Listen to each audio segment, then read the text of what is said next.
नमस्कार, मी सौ सीमा फडके। माझी स्वलिखित कथा माघार हिचा पुढचा भाग मी आपल्यासाठी आज घेऊन आलेली आहे। पण त्यापूर्वी माझ्या @सीमा फडके 8240 या चॅनलला नक्की सबस्क्राइब करा, लाईक करा, शेअर करा, बेल आयकॉन प्रेस करायला विसरू नका आणि महत्त्वाचं म्हणजे कथा आवडल्यास कमेंट नक्की करा। तर ऐकूयात माघार या कथेचा पुढील भाग। सिमरन मीटिंगहून दुःखी अंतःकरणाने कशीबशी घरी पोहोचली। रात्रभर तिला झोप लागली नाही। भूतकाळ तिच्या डोळ्यासमोर झरझर सरकत होता। तिला आठवली तिची आणि सुयशची पहिली भेट। कॉलेजच्या पहिल्याच वर्षी त्या दोघांची एका स्पर्धेमध्ये भेट झाली होती। सिमरन आणि सुयशनी उत्तम सादरीकरण करून या स्पर्धेमध्ये परीक्षकांना नेमका प्रथम क्रमांक कोणाला द्यावा हा पेच निर्माण केला होता। इतके दोघं तोडीस-तोड होते। शेवटी परीक्षकांनी त्या दोघांना विभागून प्रथम पारितोषिक देण्याचे ठरवले। पण सिमरनला मात्र मनोमन सुयशलाच प्रथम क्रमांक द्यायला हवा होता असे सारखे वाटत होते। मोकळेपणाने आपले मुद्दे मांडणारा सुयश तिला पहिल्या भेटीतच आवडला। शिवाय त्याची हुशारी आणि त्याचे व्यक्तिमत्व तिला खूप भावले। इकडे सुयशची अवस्था काही वेगळी नव्हती। त्यालाही तिचं कॉन्फिडेंटली मुद्देसूद बोलणं आणि ते बोलताना पटवून देणं फार म्हणजे फार आवडलं होतं। तिचा साधेपणा, मेकअप न करताही उठून दिसणारे तिचे सौंदर्य त्याला मोहित करत होते। त्या रात्री त्यालाही काही केल्यात झोप लागली नव्हती। दुसऱ्या दिवशी कॉलेजमध्ये गेल्यावर सिमरन समोर आपण मैत्रीचा हात पुढे करायचाच असं त्यांनी ठरवून टाकलं। सकाळी कॉलेजमध्ये आल्यावर तो सगळीकडे सिमरनला शोधत होता, परंतु ती त्याला कुठे दिसली नाही।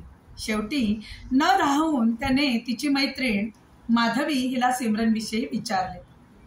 माधवी, आज सिमरन आल्या नाही आहेत का? आली आहे ना, ती लायब्ररीमध्ये नोट्स काढते। हे ऐकल्यावर आपसुकच त्याच्या तोंडातून शीळ बाहेर आली। चला, म्हणजे आता निवांत बोलता येईल असा विचार करत तो घाईघाईने लायब्ररीकडे वळला। आत गेल्यावर पाहतो तर काय, सिमरन कसल्या तरी महत्वाच्या नोट्स काढत होती। तो हळूच तिच्या समोरील बाकावर बसून तिला न्याहाळत होता। बराच वेळ तो वाट पाहत होता की आत्ता हिची नजर आपल्यावर पडेल, ही आपल्याला बघेल। परंतु सिमरन तिच्या नोट्समध्ये इतकी गुंग झाली होती की आजूबाजूला काही तिचे मुळीच लक्ष नव्हते। शेवटी धाडस करून तो सरळ तिच्या समोर जाऊन उभा राहिला। हॅलो, मी सुयश मेहंदळे। तिनं दचकून त्याच्याकडे पाहिलं। अरे हा इथे कसा? ती थोडी कावरीबावरी झाली, कारण आत्ता आपण नोट्स काढताना ज्याचा विचार करत होतो तो साक्षात समोरच। गोंधळलेल्या स्वरात ती म्हणाली, हाय, मी सिमरन, म्हणजे ओळखलं मी, आपली कालच स्पर्धेत भेट झाली ना? हो ना, कालची स्पर्धा खूप छान झाली नाही? तो म्हणाला। हो, पण कालच्या स्पर्धेत खरं तर पहिला क्रमांक तुम्हालाच मिळायला हवा होता। छे, अजिबात नाही हं सिमरन, अहो कालचं तुमचं सादरीकरण अप्रतिम होतं। अगदी मुद्देसूद आणि कॉन्फिडंट वाटलात मला। असं काही नाही हं सुयश, अहो हा तुमच्या मनाचा मोठेपणा आहे। पण मला मनापासून जे वाटलं ते मी सांगितलं, सिमरन म्हणाली। सुयश म्हणाला, आवडलं? ती गोंधळली। काय उत्तर द्यावं हे न सुचून त्याने विषय बदलला।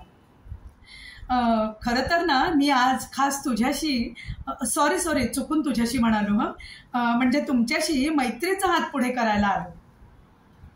सिमरन, माझ्याशी मैत्री करायला आवडेल तुम्हाला?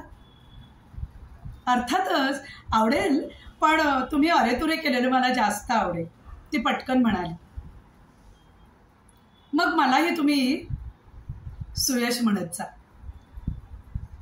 चालेल नक्की ना? त्याने हसत विचारलं। येस ऑफकोर्स, तिने हसून प्रतिसाद दिला। लायब्ररीत सुरू झालेल्या मैत्रीचं पुढे हळूहळू प्रेमात रूपांतर झालं। त्यांचं प्रेम दिवसेंदिवस बहरत चाललं होतं। एकमेकांशिवाय एक दिवसही न बोलता दोघेही राहू शकत नव्हते. सिमरनला फॅशन डिझायनिंगमध्ये जास्त रुची होती, तर सुयशला मार्केटिंगमध्ये. ॲम्बिशियस असलेल्या सुयशला मोठा बिझनेसमन व्हायचं होतं. दोघं एकमेकाला साथ देत यशाची एक एक पायरी चढत होते.